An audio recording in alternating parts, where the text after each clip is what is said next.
Assalamualaikum warahmatullahi wabarakatuh. Waalaikumsalam warahmatullahi wabarakatuh. Halo Sobat USN TV, terima kasih atas kesempatan yang telah diberikan. Senang sekali rasanya dapat menghadiri acara podcast yang sangat luar biasa ini. Nah, saya Asrini Fayanti selaku moderator yang akan mendampingi selama sesi materi berlangsung. Nah, pada kesempatan hari ini kita membahas tentang permasalahan menangani dan membimbing anak usia dini dengan pendekatan positif. Nah, di sini kami menghadiri dua narasumber luar biasa kita, yaitu Ibu Mutia Ulfa, MPD STAI Nusantara, dan Ibu Ketua Prodi PIAUD USM, yaitu Dr. Wahyu Hafidah MA yang berasal dari Universitas Ramli Mekah. Apa saja prinsip-prinsip utama dari pendekatan positif dalam mendidik anak usia dini? Baik, terima kasih dari moderator kita hari ini dari Prodi PIAUD, khususnya dari Universitas Ramli Mekah ya.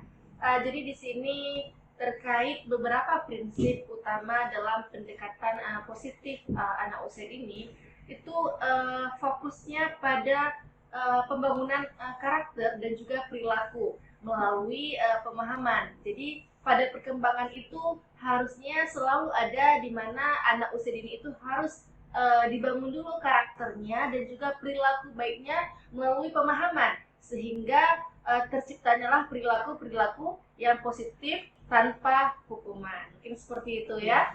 Jadi kalau dari saya sendiri, perilaku positif itu memandang bagaimana cara berinteraksi antara orang dewasa dengan anak usia dini. Jadi seperti itu. Jadi tujuannya adalah untuk memberitahu kepada anak usia dini tentang pemahaman apa-apa saja yang boleh dilakukan dan tidak boleh dilakukan oleh anak usia dini. Bagaimana sih cara menciptakan lingkungan yang mendukung perkembangan emosional dan sosial pada anak usia dini? Terkait perkembangan emosional anak usia dini itu perlu adanya lingkungan yang mendukung ya, pastinya itu. Terutama itu lingkungan yang mendukung itu harus tercipta itu dari rumah sendiri ya, dari lingkungan internal sendiri nih si anak usia dini. Jadi untuk menciptakan lingkungan yang mendukung itu, si anak itu perlu diajak untuk menata tempat yang rapi, kemudian menjaga kebersihan, kemudian juga si anak itu dapat merasakan suasana yang menyenangkan dalam lingkup anak usia dini. Kemudian untuk menciptakan lingkungan yang mendukung itu, kemudian berilah selalu kenyamanan yang ada di rumah. Jadi untuk menciptakan lingkungan ini juga si anak itu merasa nyaman, aman, dan tentram ketika dia ada di rumah. Maka ketika itu lingkungan yang mendukung, maka faktor utamanya itu adalah lingkungan internal, yaitu lingkungan di rumahnya. Mungkin seperti itu ya Bu Dia. Iya. Kalau pandangan saya itu disiplin positif itu yang pertama adalah dari segi disiplin positif, fokus mendidik, membina perilaku yang positif, menetapkan batasan yang jelas kepada anak usia dini. Tentunya bukan hanya dengan diberikan hukuman, tetapi bisa diberikan selain hukuman.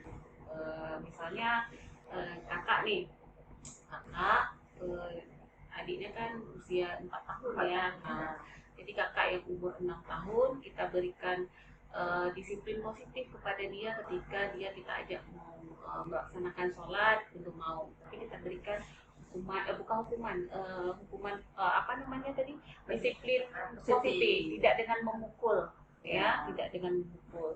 Kemudian nanti hal ini kan melibatkan orang tua dan anak usia dini sendiri ya. Jadi anak usia dini kan dia sesuatu yang unik. Ketika berbicara unik, maka dia akan meniru apa yang dilakukan oleh orang tuanya. Ketika orang tuanya melakukan memberikan dampak yang positif, anak akan mengikutnya nanti. Kemudian dari segi psikologi positif ya, yang mengembangkan emosi anak usia dini ini dengan positif ya. Yang namanya anak usia dini ya Bu, belum dewasa. Jadi ketika dia marah, kadang-kadang dia marahnya ya memang diungkapkan, nggak bisa ditahan. Tapi Ya, nggak mungkin demikian. Nah, jadi seperti itu moderator.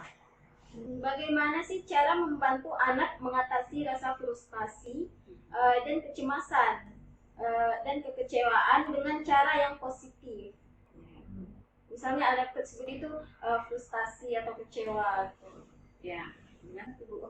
Nah, jadi biasa kan anak-anak itu kan sering ya marah, kecewa itu biasa dengan hal-hal yang kita anggap sepele kita sebagai orang dewasa gitu ya. Padahal si anak itu dalam memberikan frustasi, marah itu ada hal-hal yang membuat dia tidak nyaman sehingga dia frustasi, kesel. Kenapa tidak searah dengan apa ya yang dia mau? Misalkan nih orang tua sering membatasi si anak untuk membeli jajan. Kita harus berikan penjelasan yang jelas kenapa si kakak tidak boleh jajan dulu. Nah, sedangkan si kakak baru sembuh dari sakit. Nah, misalkan. Jadi, ketika kita berikan batasan, kasih batasannya itu kenapa dia tidak boleh jajan yang banyak. Kenapa harus kita berikan karena kakak baru sembuh sakit. Nah, boleh makan coklat apabila kakak sembuh sakit dan itu pun harus ada batasan, tidak memakan coklat itu terlalu banyak. Nah, jadi si anak sering marah, sering apa, dia itu suka tantrum duluan ya gitu ya, suka marah-marah dulu. Padahal kita marah tuh kenapa nggak ditahan? Kalau kita dewasa kan bisa tahan aja gitu kan. Tapi si anak usia dini itu ketika dia sudah meluapkan marahnya, baru dia bisa cerita, mungkin baru enak cerita. Tadi aku tuh nggak mau kalau misalkan aku tuh didorong lagi belajar sama temennya, misalkan diganggu dan lain sebagainya. Baru nanti kemudian kita selalu memberikan penjelasan. Ternyata kalaupun si kakak ini lagi belajar, maka teman-temannya juga tidak boleh mengganggu. Teman-teman tidak boleh mengganggu, si kakak juga tidak boleh mengganggu. Jadi selalu kita berikan penjelasan yang kira-kira penjelasannya itu masuk akal. Nah, mungkin seperti itu ya, menjelaskan. Ya. Jadi kita perlu tahu dulu nih apa yang penyebab anak itu frustasi. Iya. Jangan-jangan apa yang diminta nggak diberikan, Iya, sehingga benar. dia merasa tidak aman, merasa frustasi. Ini mama tidak pernah memberikan. Dan satu lagi dia belum paham. Iya. Kalau dia sudah paham, pisau itu nanti ketika dipakai akan mengiris tangannya, berdarah, sakit, maka dia tidak akan memegang pisau. Makanya perlu kita beri pemahaman kepada anak usia dini. Nah, dalam mendidik mungkin kita pakai metode Rasulullah dan Ali bin Abi Thalib ya. 7 tahun pertama itu jadikan anak-anak itu menjadi raja. Iya, ketika jadi raja pada fase 7 tahun selanjutnya maka akan mudah kita didik. Iya, benar. Ya. Namun menjadi raja di sini dalam batasan tertentu, misalnya dia minta pisau, ya jangan juga diberikan ya gunting, atau kalau diberikan kita jangan meninggalkannya. Iya. Jadi lihat dulu ya apa yang menyebabkan anak itu frustasi. Kemudian ciptakan rasa aman pada anak usia dini tersebut agar anak usia dini tidak frustasi, tidak stres. Ya. Mengapa sih pendekatan positif itu sangat penting diterapkan dalam pendidikan anak usia dini? Nah, kenapa itu Bu? Iya, Ya, penting. kenapa ya pendekatan positif itu penting ya? Jadi sebelumnya sobat USM TV gitu ya, di sini kenapa perlunya ada pendekatan positif? Nah, di sini kita sedikit menyinggung apa itu pendekatan positif. Nah, jadi di sini bahwa pendekatan positif itu merupakan sebuah bimbingan yang membangun anak usia dini tanpa menggunakan kekerasan ya, baik secara mental, ucapan maupun hukuman fisik. Nah, jadi dengan begitu si anak tersebut tumbuh dengan pribadi yang mandiri, terpuji, bertanggung jawab dan berasa hormat dalam lingkungannya. Nah, jadi si pendekatan positif itu merupakan pendekatan utama yang diciptakan oleh lingkungan rumah. Nah, jadi di mana orang tua, pendidik itu harus memiliki pendekatan-pendekatan yang positif. Jangan di situ adanya kekerasan, baik secara mental, ucapan, kamu kok nggak bisa dari tadi udah diajarin, kan nggak boleh gitu ya, gitu kan. Tapi seperti apa? Makanya seorang pendidik ataupun khususnya pendidik untuk anak usia dini harus memiliki kesabaran. Kenapa?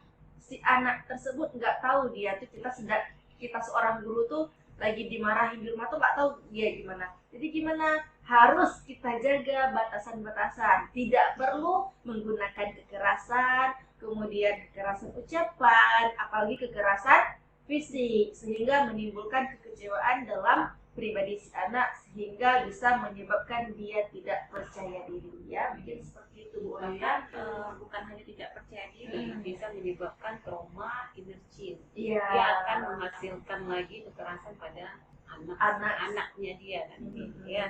Nah, saya ingin menambahkan ini, apa sih manfaat utama pendekatan positif? Yang pertama, ketika kita melakukan pendekatan positif, maka kita akan mengembangkan karakter dan keterampilan dari anak usia dini ini sendiri.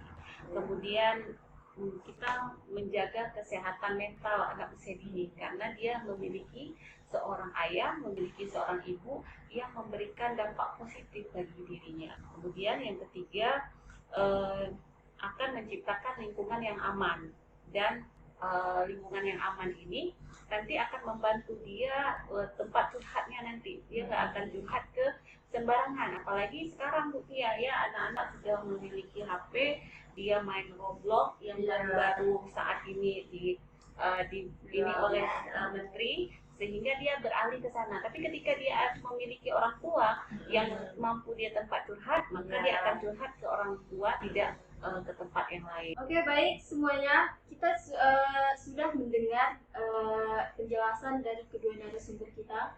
Wah, luar biasa sekali ilmu yang telah diberikan oleh Ibu Mutia dan Ibu Dr. Wahyu Mufidah.